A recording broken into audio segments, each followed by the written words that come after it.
Why is our 269 October All Access Special one of our best deals ever? Let us count the ways. 5 college football Saturdays, 5 NFL Sundays, full month of MLB playoffs, NHL starts October 12th, NBA season starts October 19th, plus any other sport your favorite handicap releases, all for under $9 a day. As an added bonus, sign up early and get the rest of September included for free.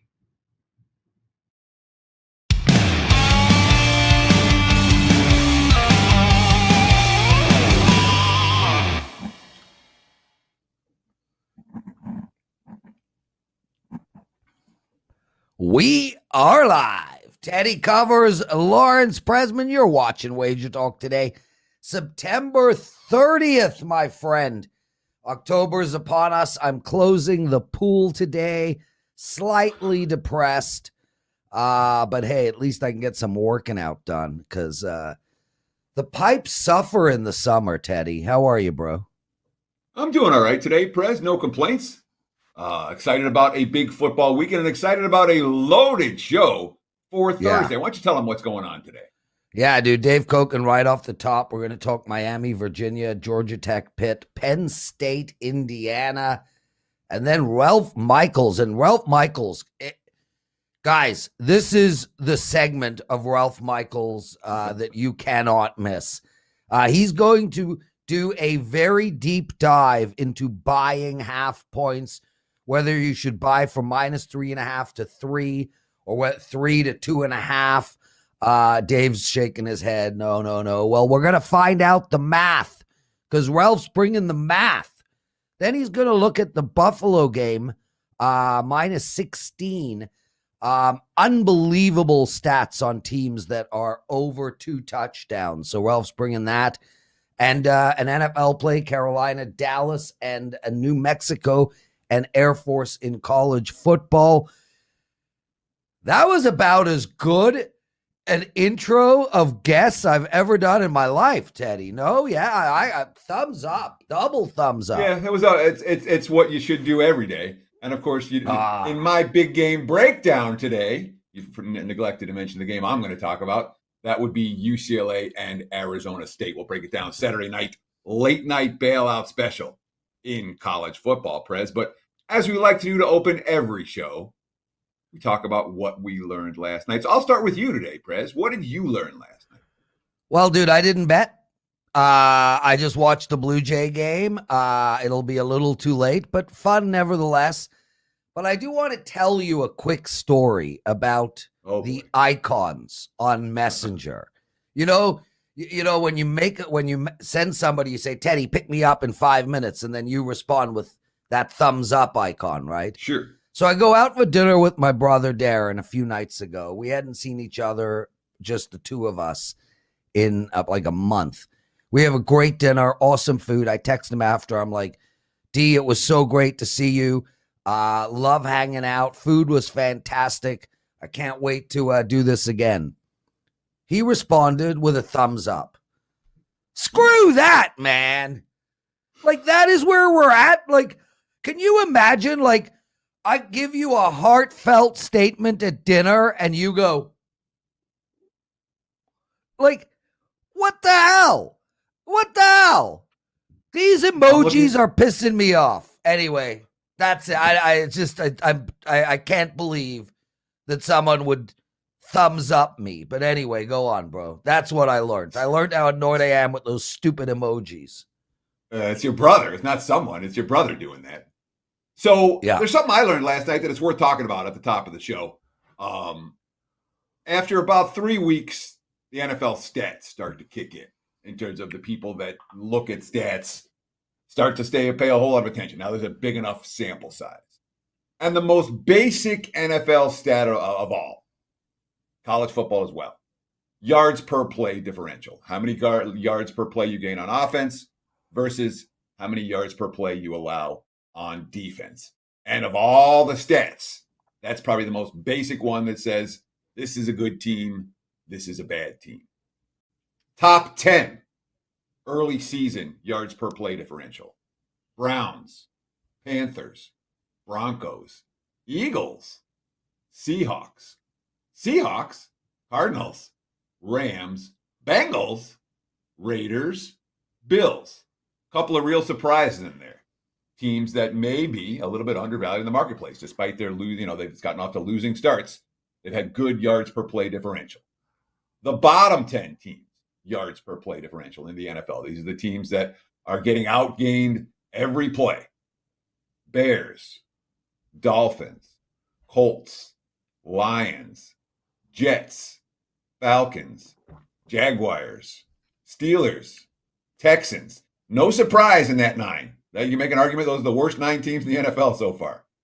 Titans at number 10. And that's one that stood out to me that I was surprised to see there. Tennessee, perhaps a little bit overvalued based on their statistical profile heading into week 4 of the NFL season. So yards per play differential, Prez, a very basic wise guy stat that offers us a little bit of interest when it comes to what we're going to look at for the NFL this weekend. And that's what I learned yesterday. Back to you, my friend. Teddy covers, let's bring him in. Dave Cokin, welcome to Wager Talk Today. We love having you on. Always one of our favorite guests. How you been? How you doing? And I see you're wearing a sweater, and man, that looks hand knit. My sweaters are they're kind of expensive. I spend a lot of money on them. Well, they are. You got a sweater thing? I had an emoji for you, but I don't know if that's allowable. This one? Yeah. The only one to think about. Yeah. Dave anyway, Cokin, everyone. Dave, let's get. Yep, go on. I was going to say, I never checked to see what the temperature is, and I walked out this morning to head out for breakfast, and I walked back in and said, better put on a sweater. First day this year that's happened. There will be more. That there will. As I said at the top of the show, I'm closing my pool today, so quite a depressing day. Yep. Dave, let's get into the game tonight. Miami, okay. Virginia. Obviously a lot of money coming in on Miami. Nice line move. How are you betting this game? Well, the line move is this is interesting because I think where the game opened, I believe 3. 3, yes. And that was because King isn't going to be playing for Miami. The assumption was he wasn't going to be playing, and that assumption has turned out to be accurate. And so they adjusted the number quite a bit because I think this would have been 8 in that range. The 2 kids that they're going to use, Van Dyke and Garcia, they're not the same type of quarterbacks as King. They're much more traditional drop-back quarterbacks. So you don't get the mobility of King and the run-pass option. And you'd think, well, that 2 guys with no experience playing against Virginia, that's got to be something where the market's going to jump on the Virginia side. It hasn't done so, and I think part of the reason for that is, at least for those of us who look into the numbers, Virginia doesn't get to the quarterback. They've only got 6 quarterback sacks so far this season. They have not gotten a lot of pressure. And what you would assume in terms of game planning in the matchup is with these 2 drop-back quarterbacks with not much experience, you want to get pressure on them and force them into mistakes. Maybe Virginia doesn't have the components to get that done. They have not been good defensively so far. And Virginia has actually, while Armstrong has played really good football, they've gotten a little predictable on offense because they're not running the ball. They're just dropping back and throwing it all the time. Armstrong is taking a lot of hits. This is a weird team for Bronco Mendenhall. Not used to seeing this. He's usually got balanced offenses. And I guess because of the makeup of the team, he doesn't feel that he can go that route. And Virginia has been much more aggressive through the air. Not sure it's going to work here. I'm not going to play the game, but my lean is to Miami in this game. What's keeping me off it, one, I don't really know a whole lot about Van Dyke and Garcia because they only played whoever that was in Central Connecticut last week. Can't tell much from that. And the other thing is, quite honestly, I don't trust Diaz. I think if this comes down to a coaching matchup, in game and adjustments, I favor Mendenhall over Diaz. So I'm going to stay out of the game, but I can see why there's been some money on Miami. I suspect the late money might come in on Virginia because people will bet against the team with the quarterback out. It's an entertaining game, and I do want to see these two kids and see which one of them steps forward because King's health is, I think, going to be a question mark all year long, to be honest with you. So I know you're not a totals guy, Dave, but in hearing you break down the game, it sounds like you don't trust Virginia's defense, and I don't either. I watched North Carolina rip them apart, and I watched Wake Forest rip them apart, and that is not. I mean, Bronco Mendenhall has a speed problem on the outside. The back seven just don't have the speed to cover the better receivers. And at the same time, Armstrong, as you mentioned, chucking the football around, and it's not like we look at this Miami defense and go, "Wow, this is an elite unit." Would the over? I know you're not a totals guy, but does the over make sense to you in this one? Is the over the way you would look if you were looking at total? Yeah, I think so because I think whoever sees most of the snaps from Miami probably isn't going to get pressured a lot. Should be able, and they're both good throwers. And Armstrong's going to put points up against everybody. So yeah, I can see this being a shootout, high-scoring game. I don't disagree with that premise. Dave Cokin, everyone. You can find Dave at WagerTalk.com. Dave, Georgia Tech plus 3.5 playing Pittsburgh. How are you handicapping this game? This is a play for me. I used it as my free play this week. As I should always point out, not everybody does this. This is just my way. But my free plays are always client selections as well. I never bother with extra opinions. Now, I might change that because we're going to start doing more videos, but I'll always mention whether it's a play or not because, well, that's just the way you're supposed to do things. I like Georgia Tech in this game. Now, the Yellow Jackets could bounce. I'm not going to discount that possibility because they played what amounts to a perfect game last week. I mean, they absolutely destroyed North Carolina. It was even more lopsided than the already lopsided final score. They had 8 sacks, and that's against Howell, one of the best quarterbacks in the country and a guy who's got mobility. They had 13 tackles for loss. They completely dominated this football game in every aspect. Their defense shut down North Carolina, and the offense really took off. Sims is healthy again, and he's definitely the better quarterback on this Georgia Tech team. He had the 4th highest quarterback rating in all of FBS college football last week. He had a great game. And he's facing another defense that's really questionable here. Pittsburgh has played 4 games. The 2 games they've played against garbage, they looked amazing. The 2 games they played against tougher opposition, Western Michigan, pretty good team out of the MAC, and Tennessee. Not so good defensively in those games. And they're going up against the Georgia Tech team that's now putting it together offensively. I think Georgia Tech has a big edge on defense. A lot of momentum. They should have beaten Clemson 2 weeks ago. Didn't hang their heads over losing a close game against the top, at the time, very highly rated Tigers. And went out and just stomped UNC last week. I think the momentum carries forward here. And I like Georgia Tech to win this football game. This team is coming on. By the way, a little bad blood between the coaches here. At the end of last year's game, Collins snubbed Narduzzi in the post-game handshake. There was some stuff during the game that he didn't like, and he refused to shake hands after the game. So could see some fireworks out there tonight, or Saturday, I should say. So Kenny Pickett is the type of quarterback that in general I like on the road. I like the veteran QB who's led his team to multiple road victories. We saw it in the game against Tennessee earlier this year. You know, he's the kind of guy that goes on the road and wins games and can put together that final drive. Does that concern you here? Can Georgia Tech stop that? Can Georgia Tech trade points with a QB like Pickett? I know they looked real good last week against North Carolina, but there's a big difference, I think, between the Tar Heels and the Panthers on the defensive side of the football. But you're saying maybe not so much. Well, here's the problem. The one thing, talked about the 2 games against okay opponents that Pittsburgh's faced. They didn't run the ball in those games. They were not able to run the ball in those games. So their rushing stats are skewed offensively. If you look at because of the 2 stiffs that they played, it's like, ooh, you take those 2 games out of the equation, and they were under 100 yards in both the other 2 games. So I don't know how much success they're going to have running the ball.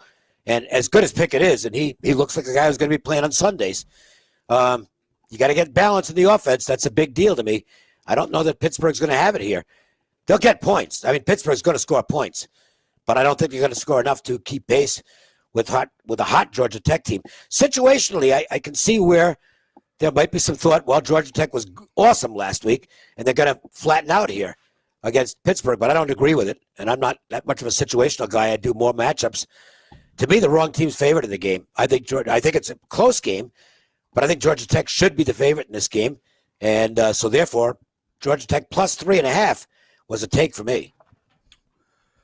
Dave, before we get into the Penn State-Indiana game, let's give out, look, we got a site-wide promo that is just unbelievable. It is about as low as it gets for everybody, and that is get all of October, and October has 5 weekends, guys. Get all of October for only $269, 5 college football Saturdays, 5 NFL Sundays, a full month of baseball. The NHL starts October 12th. Dave Cokin, well, he kicked my ass after the playoffs ended and was the number 1 handicapper at WagerTalk last year in NHL. The NBA season starts October 19th. Dave, look, I'm not exactly up on when all the golfing is, but is there golf in October? I know every week. Yep. They don't have any off season. Yeah, it's not really an off season. They don't have big tournaments at this time of year, but they're out there playing. Yeah, the majors aren't happening. That doesn't matter to me. Weekly tournaments. Weekly tournaments. We got the Shriners coming out here in Las Vegas shortly, and hopefully there'll be great crowds and there'll be some good players in the field.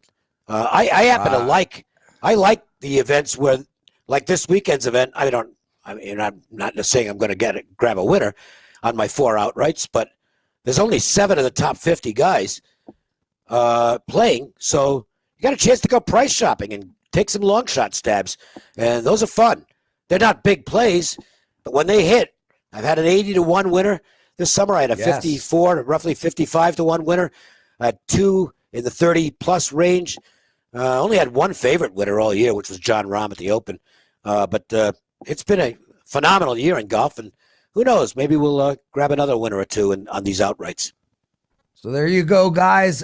Dave Cokin, number 1 in golf at the site, number 1 all-time in college football, number 2 this season in baseball, number 1 last year in hockey, on and on and on and on and on and on. You guys can get his entire month for $269. Just head over to WagerTalk.com, grab it, no coupon code required. Dave, Penn State, Indiana, minus 12.5 for the Lions. How are you taking this game apart? Well, the first thing to talk about is the revenge. Now, I think revenge gets overrated in college football. Certainly gets overrated in the pro sports, where I don't think it's much of a factor at all. I basically don't even look at it. But in this case, and in a lot of the games from 2020, I almost didn't put in the revenge category for this year because 2020 was just such a weird year in college football. But this one, I think, does fall into that category. Penn State just blew the game against Indiana last year, I should say. I mean, they killed Indiana in that football game. If you look at the stats without looking at the score, it's like, geez, Penn State must have won this game by 20. They lost by 1 in overtime. They gave the game away. Some really bad end game clock in strategy management by James Franklin. Penn State did everything wrong at the beginning of last year and had that really rough losing streak. That's in the past. That's in the rearview mirror. They're playing really good football. I think you have to, if you're making out a top 10, a legitimate top 10 in college football, Penn State better be on your list someplace. They're a team that could be in the playoffs at the end of the year. And I think they've got Indiana squarely right here this year. I think they're very focused on this game. And the problem for Indiana is that Penix, look, guys that are coming off blown ACLs, they talk about this all the time. It often takes 2 years for them to really get back to where they were. And Penix looks like he's a shell of what he was prior to his injury. He has just not been very good for Indiana. Serviceable, but that's about it. And this guy, this is a pretty highly rated quarterback before the injury. I think they're hurting there. They did manage to get a good win at Western Kentucky last week.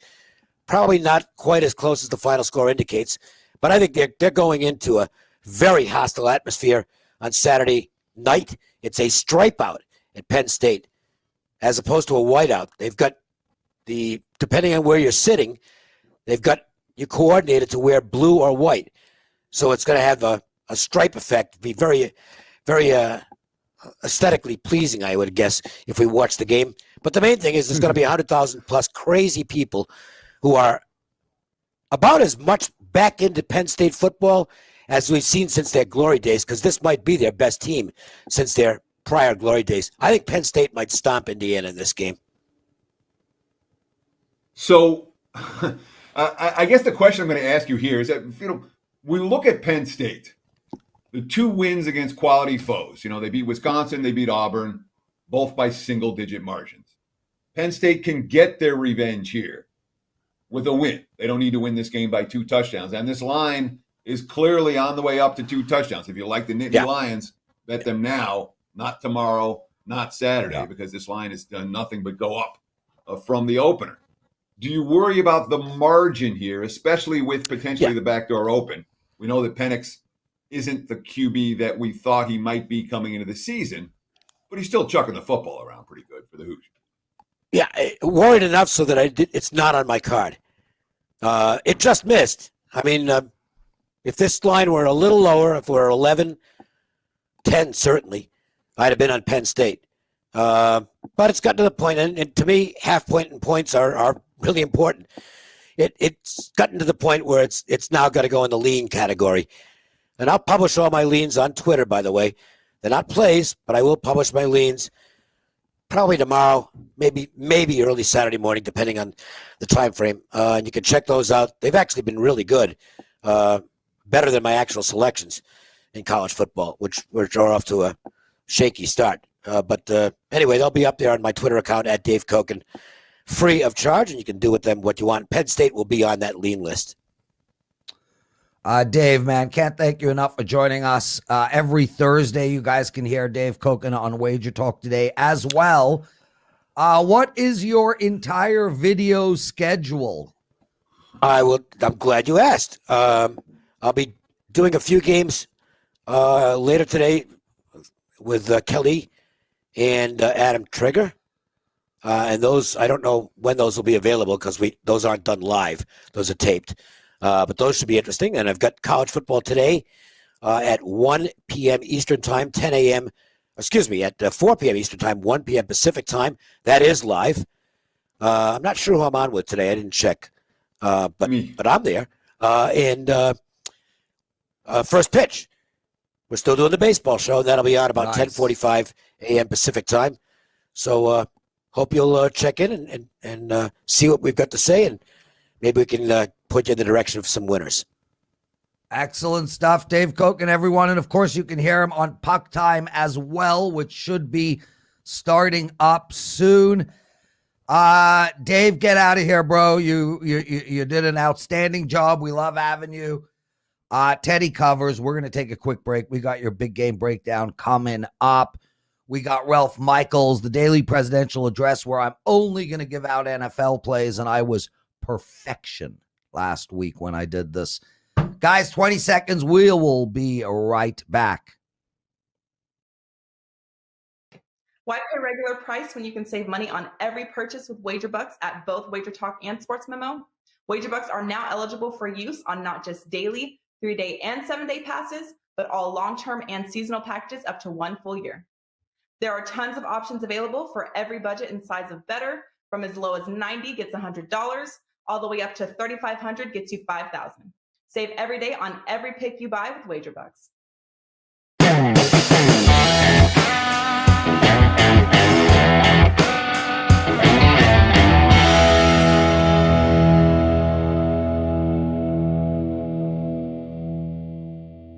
It is time for today's big game breakdown. Let's talk some Saturday night, a college football late night bailout special in the Pac-12.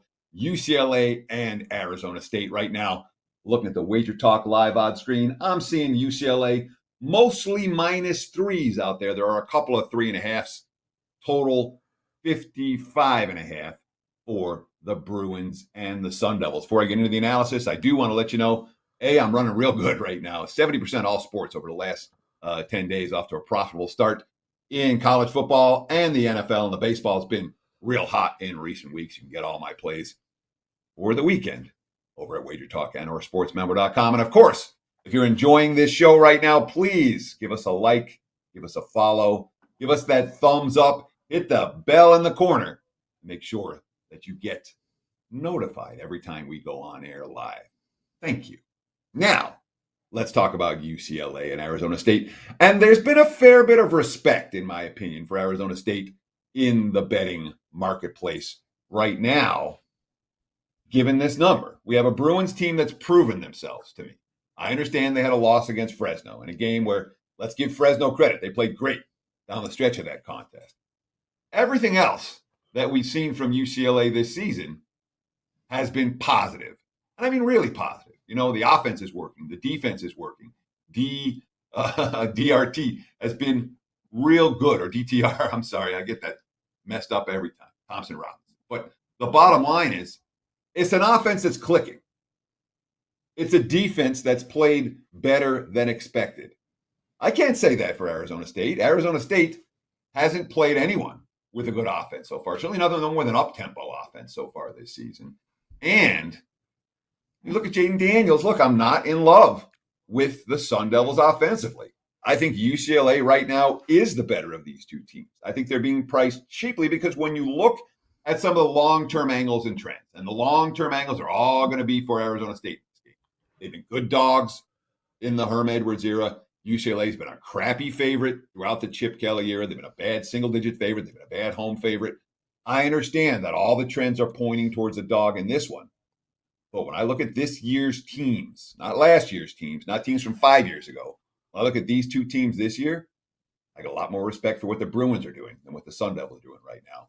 And I trust UCLA to lay the -3. Give me UCLA minus the spot on Saturday night against Arizona State. There's your big game breakdown. Back to you, Mr. Prez. Teddy covers. Dude, Ralph Michaels joining us. I can't wait to hear what he has to say. Guys, please, please, please hit that like button. Teddy asked nicely. I'm demanding it.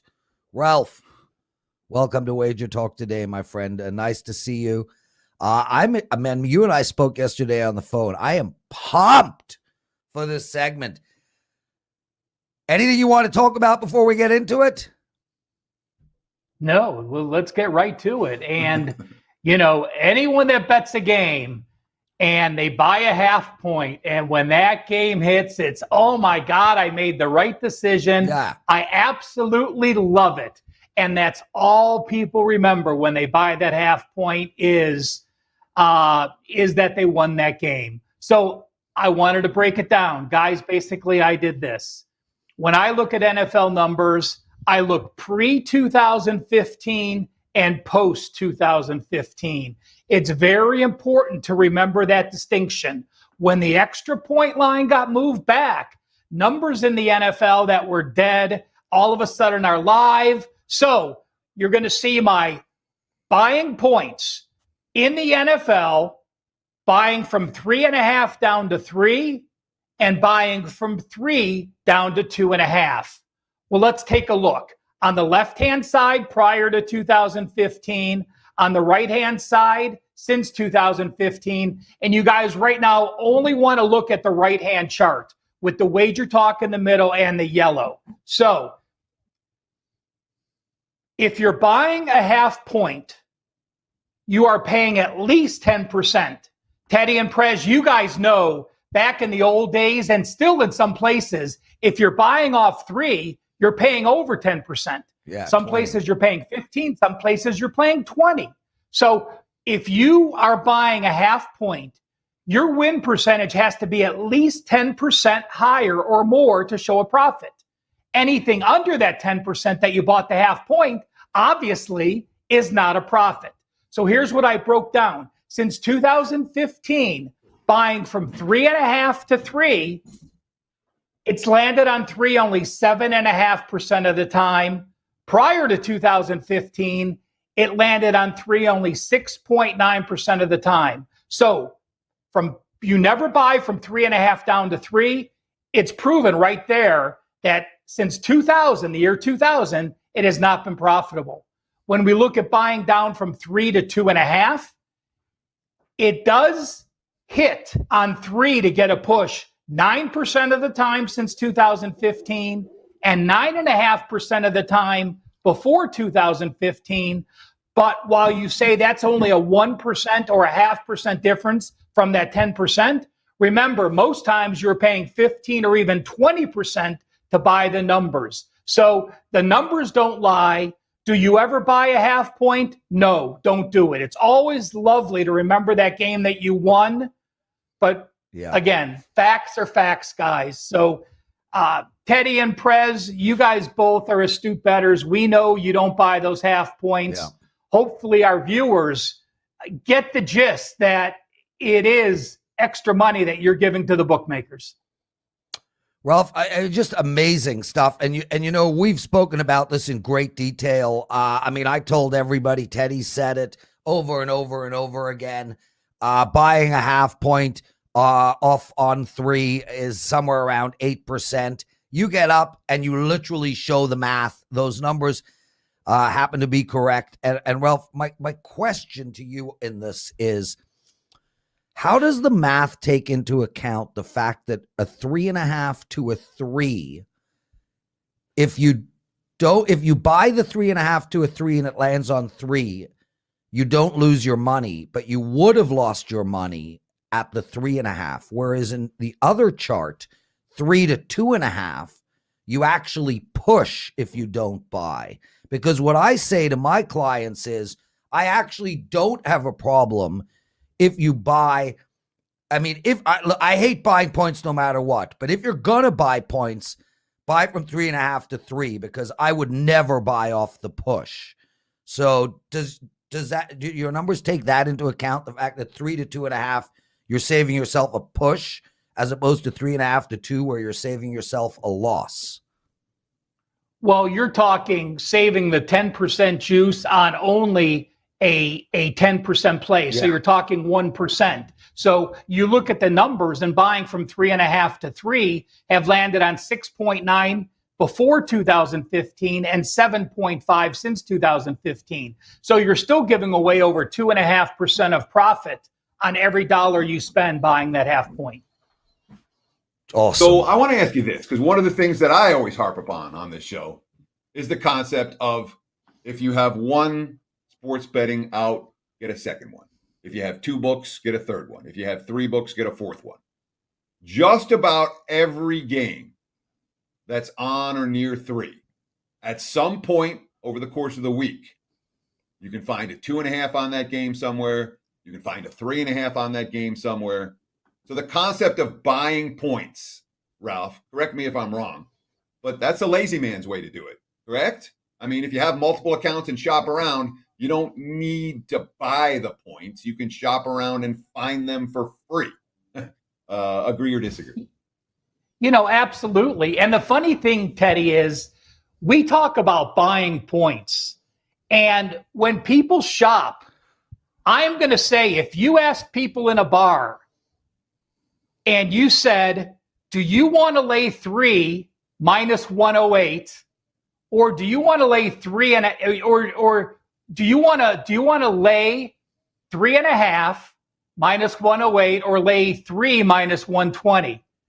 Well, that's the same thing as buying. It shows right there that if you are saving over 10% from taking a 3.5 versus a 3, it actually makes you money. So when you shop, make sure you're shopping with the same juice. I completely agree, Teddy. The more outs you have, the better. But so often I hear people say, oh, there's one place has a 3, one place has a 3.5.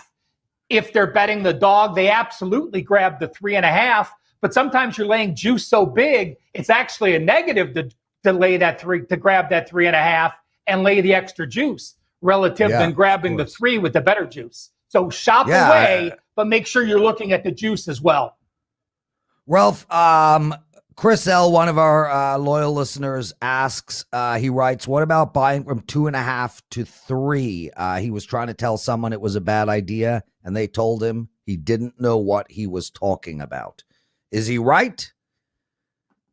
Well, it's going to be the same numbers in reverse, guys, from the 3 down to the 2.5. You look at how many games, since 2015, there have been 233 games. So if you're betting all 233 games, 21 fell on 3. So that means you're going to win 21 of those games.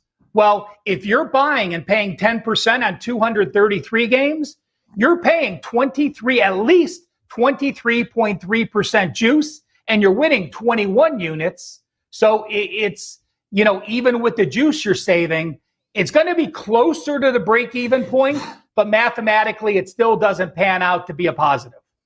All right. Ralph Michaels joining us, everybody. You can find him at WagerTalk.com. You can take advantage of our October special and grab all of Ralph's plays. Remember, everybody, till Sunday night, $269 for the entire month of October. All plays, every sport. We hide nothing. It's all available to you. 5 weekends in the month of October, so take advantage of that. Ralph, I called you on the phone last night, and I said to you, can we talk about Buffalo? I did the NFL presidential address. I taped it yesterday. It'll be up in a couple of hours on our YouTube channel, and I mentioned literally this. I mentioned, I don't have the math, but I remember Ralph telling me that any team over 2 touchdowns, that favorite is a massive winning proposition. I now need the math. Well, you want a math, you want a chart. You know what? You called the right guy, Prez. Here's what I did. Since 2010 on the left, since 2015 on the right, I'm giving you the data as a 10-point favorite, a 12-point favorite, a 14-point favorite, and a 16-point favorite.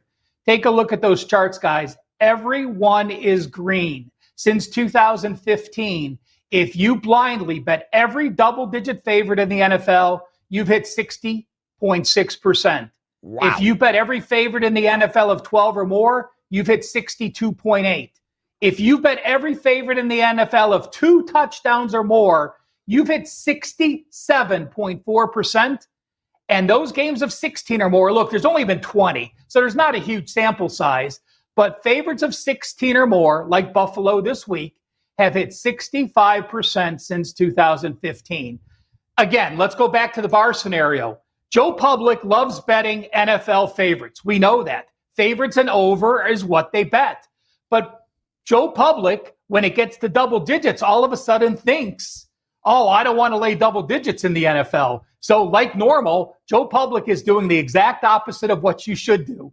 You should be betting small NFL dogs for the most part. And when you do have big NFL favorites, guys, they're double-digit favorites for a reason. They are a dominant team. And normally Vegas doesn't have to put a number as high as a power rating should be because they're not getting public money betting those double-digit favorites. So again, double-digit favorites since 2015, blindly 60.6%. And and 2 touchdown favorites, even better than that, Ralph. Significantly better than that. When we talk about Houston and Buffalo this week, with the Bills laying 16 and a half, 17 points against the Texans, I'm very curious going through that database, because you're not going to have bad spots. But this screams bad spot for Buffalo off a couple of huge wins. And oh, by the way, they have Kansas City on deck, and it screams flat spot. And the power ratings say this game has to be here, with the Bills favored by more than 2 touchdowns. But from a situational standpoint, it's a win and get out of Dodge game for Buffalo.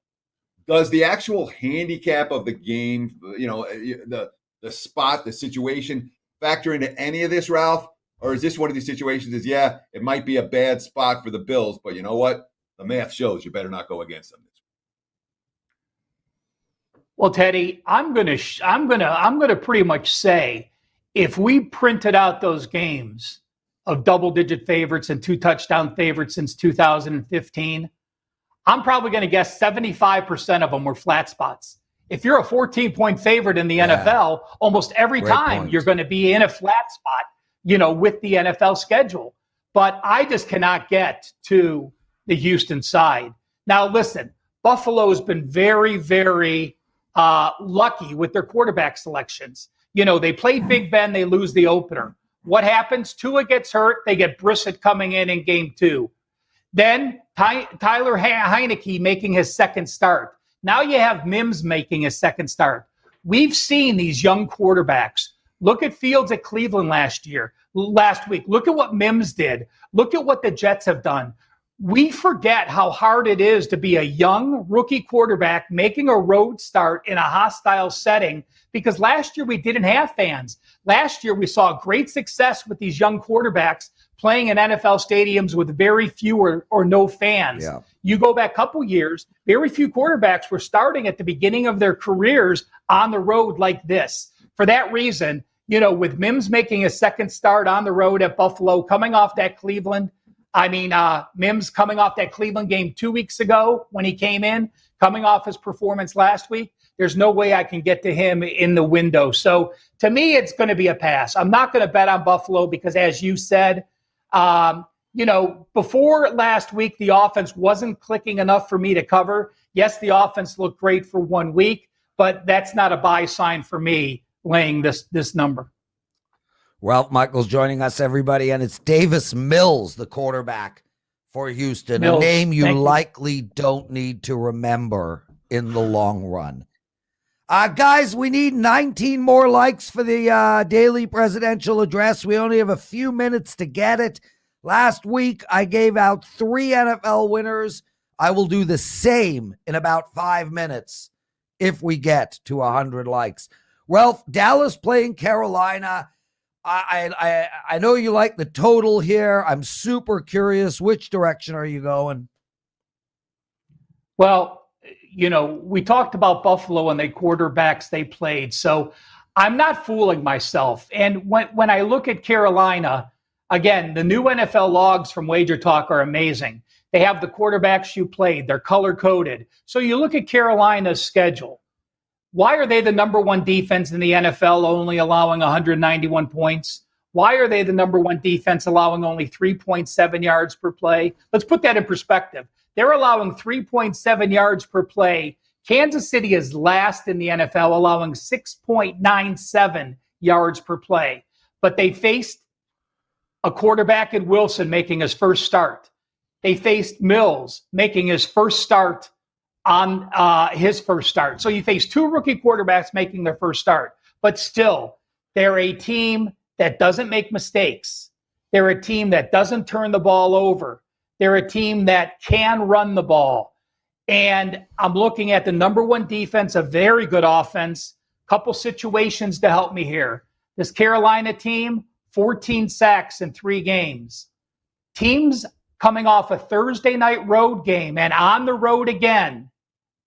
3 overs, 21 unders. That's 87% to the under. Opposite side on Dallas. Teams coming off a Monday night game with a high total of 49 or more, 5 overs, 19 unders.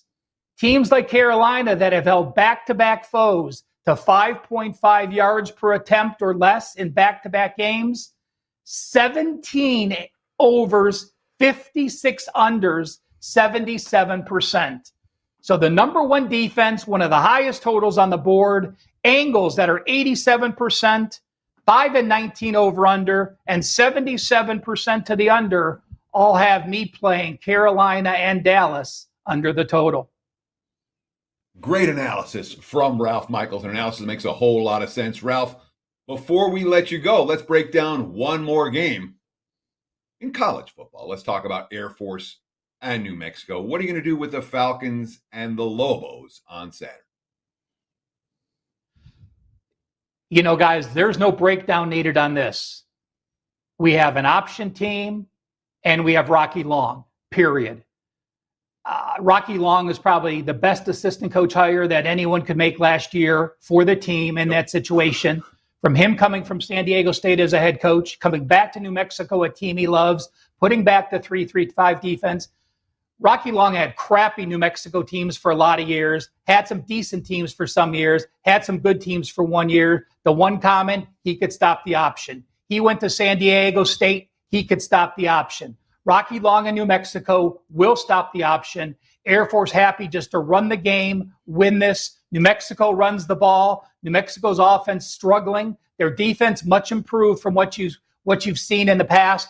Easy under for me. This is an actual client play. 45.5 the number. New Mexico Air Force under the total. Great stuff, Ralph Michaels. Thanks so much for joining us, man. What do you got to promote? Anything? Check out the logs, guys. I want to mention them because I put a ton of work into them. Teddy gave me some suggestions.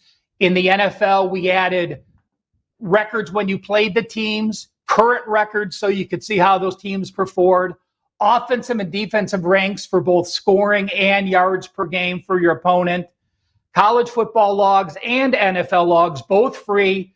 Go to wt.buzz/RM or go to wagertalk.com. Check out my homepage. They're loaded free. College on Monday, NFL on Tuesday. And I'm going to tell you guys flat out, all right? These are the best logs you are going to find anywhere. I gave Ralph some suggestions. I'm like, Ralph, these are great. Let's make them the best. And I honestly think I use them every week. Just about everyone at Wager Talk uses them every week, college and the NFL. And, of course, they're absolutely free. Just go to Ralph's page at wagertalk.com and download them. Thank you, Ralph, so much for joining us. And now, Prez, have we gotten the likes? It doesn't matter. I'm throwing it does matter. Either way. Presidential. Nope.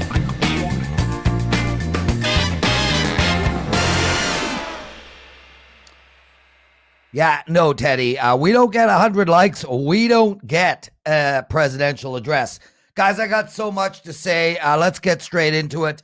The NFL presidential address is up. You can find it at our YouTube channel, WagerTalk TV. I went 18-4 across the board last week in the NFL presidential address. My total record so far, 40 wins, 25 losses. My clients in the NFL, Teddy, they're on a 5-2 run, 38-20 NFL run. I've won my last 5 NFL cards. I am freaking seeing this NFL season. I just want to make mention, already a whole ton of great comments on week 4's NFL address. Prez, you are a legend. Been waiting patiently for this. I won my office pick and pool last week. Thank you. Another person cashed 5 parlays, including a 6-teamer because of your picks. On and on and on. Guys, you got to check that out. But I got to tell you flat out right now, if you want to play the next 3 days of my plays, and you should want to play them, we have a promotion up there that will blow your mind. Literally the next 3 days of my plays for $27. That's $9 a day for my entire card. Lower than $9 Mondays. Best offer we've ever done. The promo code is at the top of the NFL presidential address, so check that out. As for your free picks today, all NFL, we're going tonight's game, the Bengals over the total. And as far as Sunday goes, I like the Falcons against Washington, and I like Dallas against Carolina. Take the Falcons and Dallas with the point spread. That's it. I will be away until next Thursday. Steve Merrill is hosting for me, but I will try call in every day to do the presidential address. Teddy, I don't know what I'm eating today. I'm taking my kid for lunch. Let's get out of here. Let's get out of here. Thank you so much for taking time out of your busy day to hang out with Prez and I on Wager Talk today. We'll do it again tomorrow. No Prez. I'll be joined by Steve Merrill as my co-host, and we'll do what we do, breaking down the world of sports and sports betting for you in a nice, neatly packaged 45-minute or so show. We'll do it again tomorrow, again, 9 a.m. Pacific time, noon for you back east. Between now and then, enjoy the games and good luck.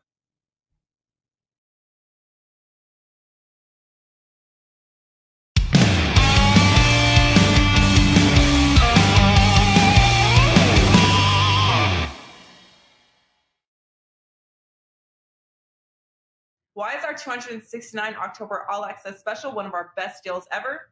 Let us count the ways. 5 college football Saturdays, 5 NFL Sundays, full month of MLB playoffs, NHL starts October 12th, NBA season starts October 19th, plus any other sport your favorite handicap releases, all for under $9 a day. As an added bonus, sign up early and get the rest of September included for free.